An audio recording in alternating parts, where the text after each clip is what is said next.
All right, buckle up, everybody, because today we're taking a deep dive that's gonna really stretch our minds. Oh, yeah. We're going to be exploring this fascinating world of quantum spirituality, Right. which blends this like ancient wisdom with like cutting edge science, you know? Yeah. Our guide for this deep dive is Peter Canova's book, Quantum Spirituality. Right.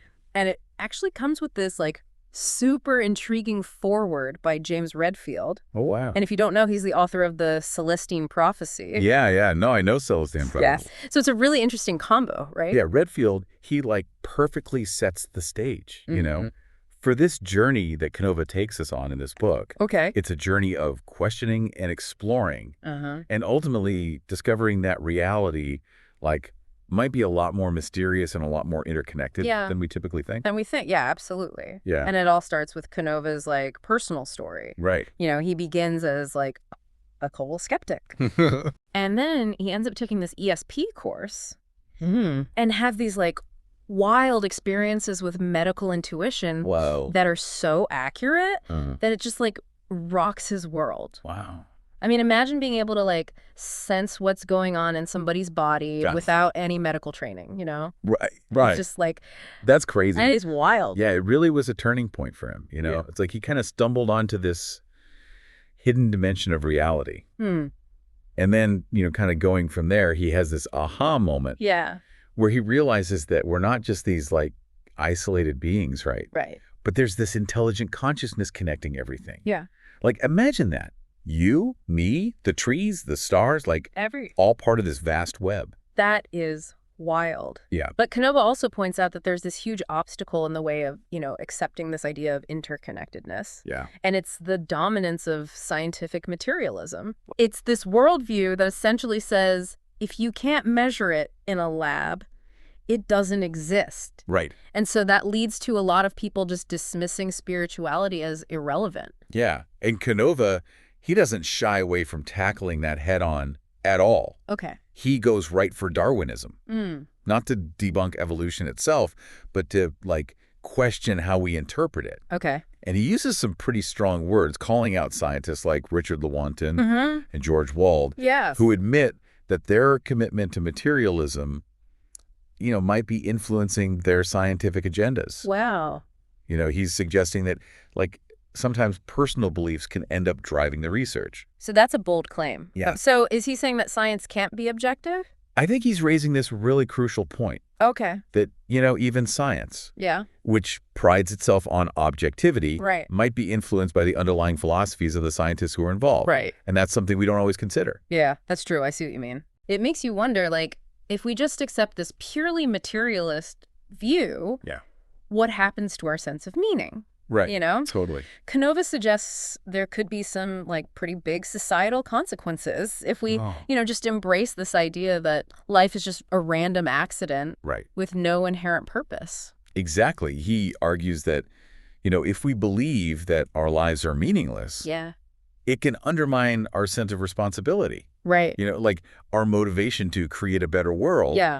It's kind of like, why bother? Yeah. If there's no larger purpose to our existence. Exactly. So where do we go from there? If materialism isn't the whole story, what is? Yeah, well, Canova introduces us to this idea of the Perennial Philosophy. Okay. This ancient wisdom tradition that's been exploring these mysteries of consciousness for centuries. Yeah. Think of it like this, like a secret thread running through human history. You know, it's been there all along, offering answers to these big questions that we all have, you know, like who are we? Where did we come from? Right. And what's the point of it all? Exactly. Yeah. Yeah. And it can be traced from ancient shamanism and like the worship of the great mother goddess to traditions like Kabbalah and Gnosticism. Those Gnostics, they were a fascinating bunch, weren't they? Totally. Canova even drops this like little bombshell. Oh, yeah. That they saw Jesus's teachings as like a supreme Gnostic revelation. I mean, that's going to pique some people's curiosity, for sure. It definitely adds another layer to how we understand those teachings, For sure. But what's particularly intriguing about the Gnostics is their emphasis on the sacred feminine. Okay. Now, this isn't about gender in the traditional sense. Right. It's about recognizing the feminine principle.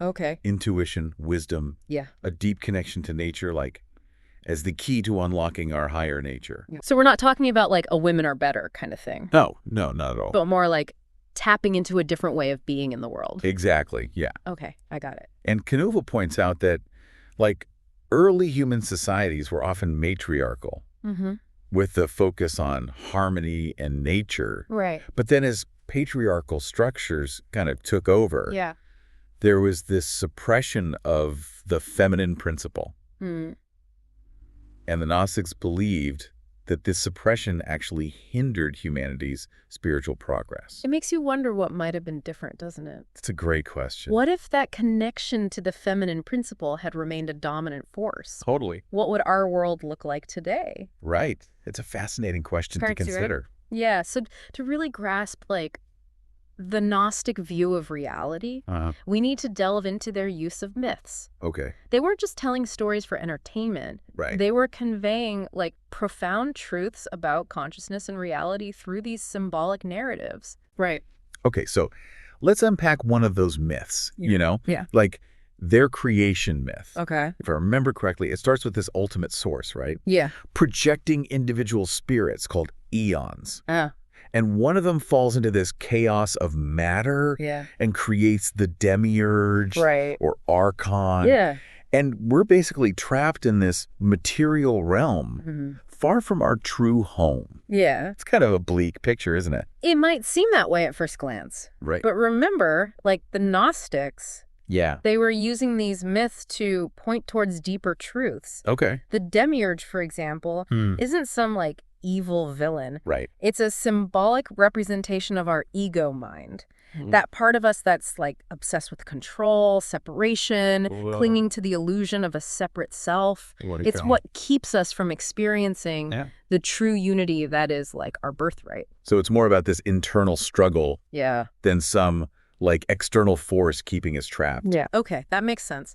But how do we bridge the gap between these ancient ideas and our modern understanding of the mind? Well, that's where a very familiar figure enters the picture. Okay. Carl Jung. Oh, wow. The father of depth psychology. Right. Canova points to Jung as this, like, bridge between Gnosticism and modern psychology, highlighting his fascination with the Gnostics as, like, precursors to his own work. I can see why Jung would be drawn to them. They were both exploring the depths of human consciousness, weren't they? Exactly. And what's fascinating is how Jungian psychology echoes these Gnostic ideas.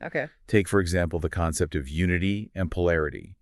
Just as the source contains both masculine and feminine aspects, we too need to integrate these polarities within ourselves to achieve wholeness.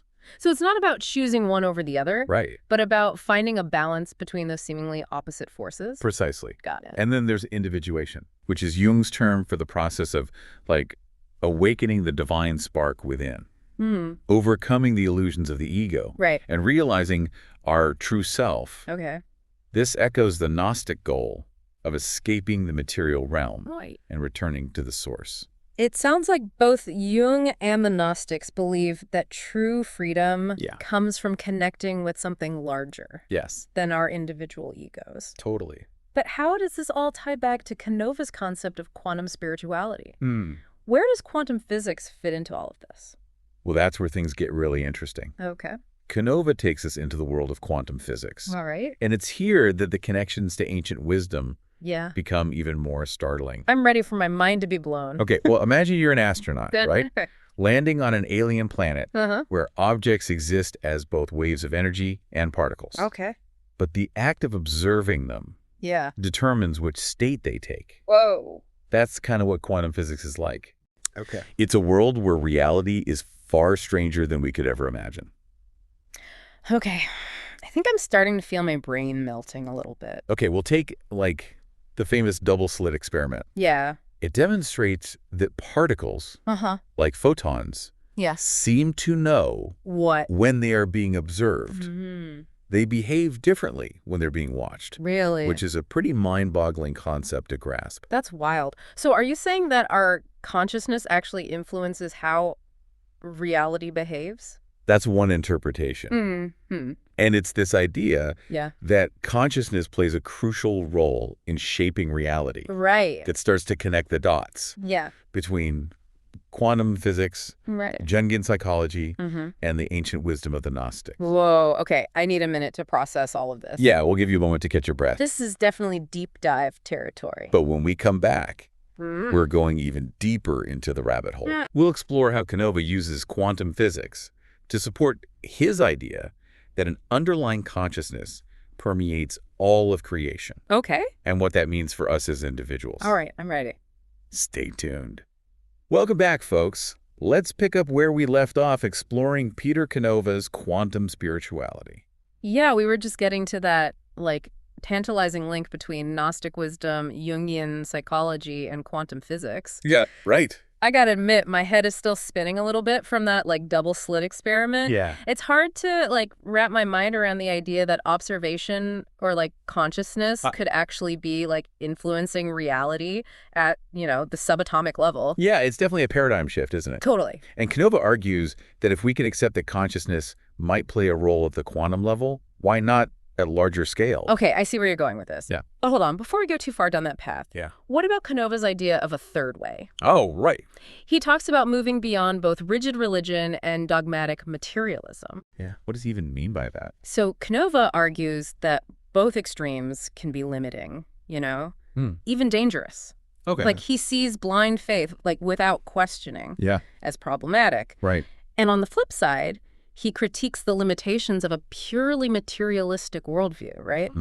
Which can lead to that sense of meaninglessness and disconnect from a larger purpose. So it's not about throwing out science or religion. No, not at all. But finding a way to integrate them. Exactly. A way to, like, honor both our logical minds and our spiritual intuition. That's the idea, yeah.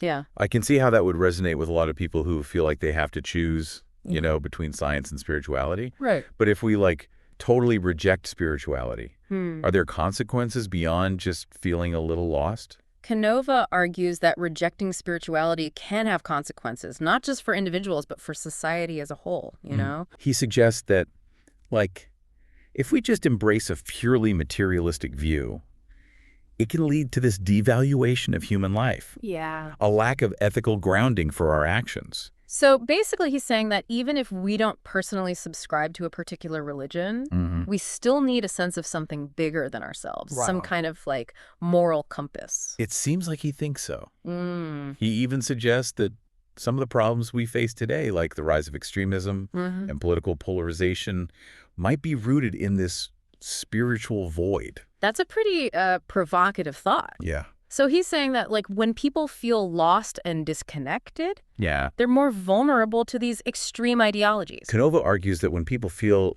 a lack of meaning or purpose, they're more likely to, like, grasp at these simplistic solutions or scapegoats for, you know, these complex problems. Yeah. He believes that a healthy society needs that spiritual foundation, you know, even if it's not tied to any particular religion. So this, like, third way he's proposing, it's about finding that middle ground where we can, like, integrate the best of both worlds. Right. The, like, rigor of science and the depth of spiritual exploration. Exactly. How do we actually do that? He encourages us to, like, become more conscious, you know? Okay. To develop our capacity for critical thinking, to question our assumptions, and to cultivate compassion and understanding, especially in a world that's increasingly divided and chaotic. Sounds like kind of a tall order. It is, but where do we even begin? Canova emphasizes that this third way isn't about, like, adopting a specific set of beliefs. Okay. Or, you know, joining a particular spiritual movement or anything like that. It's about embracing this worldview that, like, acknowledges the interconnectedness of all things. Okay. A worldview that recognizes the existence of this, like higher intelligence or source, and the power of consciousness to influence reality. Okay, that makes sense. It's more about shifting our perspective than, you know, following a set of rules. Yeah. But how do we know if we're on the right track? Canova encourages us to explore our own, you know, spiritual paths. Okay. To cultivate our inner awareness, maybe through practices like meditation, and to, like, pay attention to those aha moments, those, like, glimpses of insight or synchronicity that can, like, point us toward a deeper understanding of ourselves in the universe. So, like, don't just take his word for it. Exactly. Go out and, like, explore. Yeah. Experiment. See what resonates with you. Exactly. Now, let's circle back to those mind-bending concepts in quantum physics. Okay. Canova delves into this bizarre world where reality is like a far stranger than we can imagine. You remember that astronaut analogy? Yeah, where, like, objects exist as both waves of energy. Yes. And particles, depending on whether they're being observed. Yeah. That one really messed with my head. Yeah, it illustrates this mind-boggling concept called wave-particle duality. Okay. At the quantum level, matter can, like, exhibit properties of both waves and particles. Wow.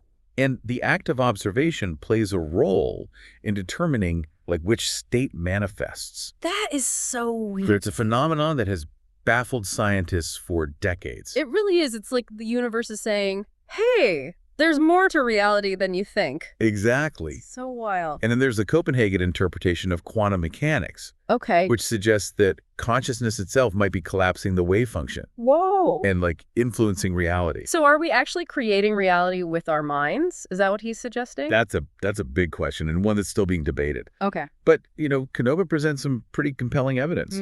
He brings up the idea of non-local consciousness. Okay. Which challenges our conventional understanding of space and time. Like that experiment where DNA reacted to emotions from a distance? Yes, exactly. That was nuts.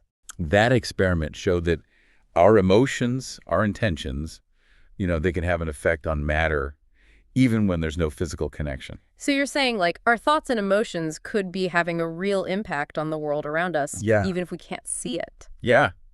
That's a pretty radical idea. It is. Wow. And then there's the phantom DNA effect, where DNA seems to, like, continue to influence its surroundings even after it's been removed. What? It's like our thoughts and intentions are creating, these ripples in the fabric of reality that extend beyond the limits of our physical bodies. Okay, now this is starting to sound like science fiction. I know, it's wild. But Canova is grounding this in, like, scientific research, right? He is. He's pulling from actual experiments and studies. Okay. And he even delves into the holographic universe theory. Okay. Which suggests that our reality might be a projection from, like, a deeper level of information. All right, break that down for me a little bit. So this theory comes from the observation that black holes, those cosmic monsters. Yeah. That devours everything in their path. Right. They actually store information on their surface area rather than within their volume. So like a hologram. Yes. Where each part contains the information of the whole. Precisely. And this has led some physicists to speculate that, like, our entire universe might be this holographic projection from a deeper, more fundamental level of reality. Whoa, my brain is officially fried. I know. It's a lot to take in. Yeah, I need a moment to, like, digest all of this. Yeah, we'll take a pause here to let everything sink in. Okay. And when we return, we'll explore what all of this means for our lives. Okay. Our understanding of who we are and what's possible. All right. Don't go anywhere. All right. I think my synapses have finally reconnected after that last segment. It's a lot to take in, for sure. Yeah, like, we went from these ancient Gnostics to quantum physics and the idea that reality might be a hologram. It's quite the journey. Yeah, like, where do we even go from here? That's the beauty of Canova's book, right? Yeah. It just expands our sense of what's possible. Right. He's not just presenting these, like, mind-blowing concepts. Yeah. He's asking us to consider, like, what they mean for our lives. Okay, so let's talk about the implications. Okay. If we really are all, like, interconnected through this field of consciousness, how does that change how we see ourselves in the world? Canova believes that, like, recognizing our interconnectedness is key to creating a more harmonious and compassionate world. Okay. He argues that, like, our current emphasis on separation, competition, conflict, all that is at the root of many of the problems we're facing today. That makes sense. Yeah. I mean, we're constantly bombarded with these messages about us versus them, whether it's in politics or social media or even just, like, our daily interactions. Totally. But Canova's saying that this separation an illusion, right? He argues that it's a very persistent illusion. He even critiques modern progressivism, not from a political standpoint, but from a spiritual one. Okay. He sees the focus on division and, like, identity politics as ultimately counterproductive. Like, perpetuating this illusion of separateness. So how do we break free from that illusion? How do we move towards a more unified way of being? He believes that true progress can only come from a place of unity, from recognizing our shared humanity and our interconnectedness with all of creation. Okay. And that's where his concept of the third way comes in. Right. It's a path that transcends the limitations of both, rigid religion and dogmatic materialism. It sounds like he's calling for a radical shift in perspective. Yeah. A way of seeing the world that goes beyond like our current cultural and ideological divides. Exactly. But it still feels like a little bit abstract, Yeah. What can we do on a practical level to cultivate this third way in our own lives? Canova emphasizes the importance of becoming more conscious. Okay. More aware of our thoughts and our emotions and our impact on the world around us. Okay. He encourages things like meditation and mindfulness. Right. To help us cultivate that inner awareness. Those are great tools for self-reflection. Yeah. For sure. But does he offer anything beyond that? Well, he emphasizes that knowledge is most valuable when it's grounded in experience. It's not enough to just read about these ideas. Okay. We need to put them into practice and see how they work in our lives. So it's about taking these concepts we've been discussing, interconnectedness, consciousness, the power of intention, and testing them out in the real world. Exactly. He even shares his own personal experiences with extraordinary phenomena, not to brag or anything, but to show us that these possibilities are available to all of us if we're willing to open our minds and explore beyond the limitations of, conventional thinking.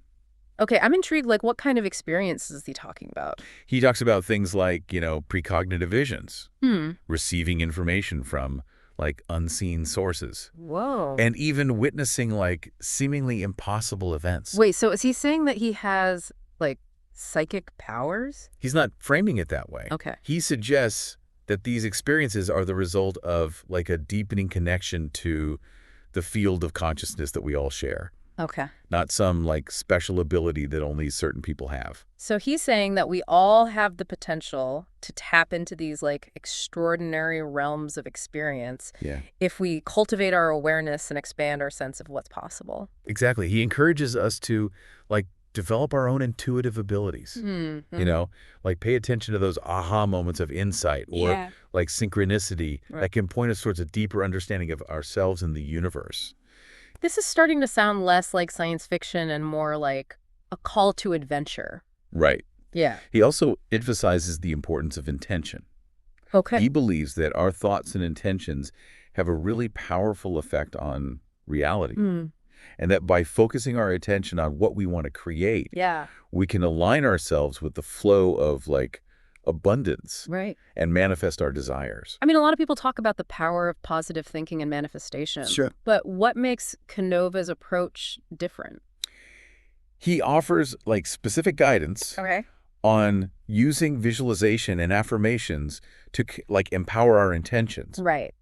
But he stresses that it's crucial to set those intentions from a place of, love, compassion, service to others. So it's not just about getting what we want, but about aligning our desires with a greater good. Exactly. He believes that when our motivations are pure and aligned with our highest purpose, the universe conspires to support us. That's a beautiful thought. Yeah. It's saying that our intentions become more powerful when they're rooted in love and compassion. Exactly. I like that. And finally, he reminds us that this is a journey. Yeah. Not a destination. Right. It's a process of continual exploration and discovery. Yeah. He encourages us to, be patient with ourselves. Okay. Embrace the unknown. Right. And trust that we are being guided towards our highest potential. That's a powerful message. It is. It's a call to awaken to our true nature. Yeah. To recognize our interconnectedness. Totally. And to step into our power as co-creators of a more loving and harmonious world. It is. So what will you choose to create? What possibilities will you open yourself to? Yeah. Quantum spirituality offers a roadmap. Yeah. A set of tools and practices to help us navigate this extraordinary journey. Right. It's a journey that begins within, with a willingness to question, explore, and discover the truth of who we are and why we're here. It's a journey worth taking. It is. Hey, thanks for joining us for this mind-expanding deep dive. My pleasure. Until next time, keep exploring, keep questioning, and keep those aha moments coming. Absolutely.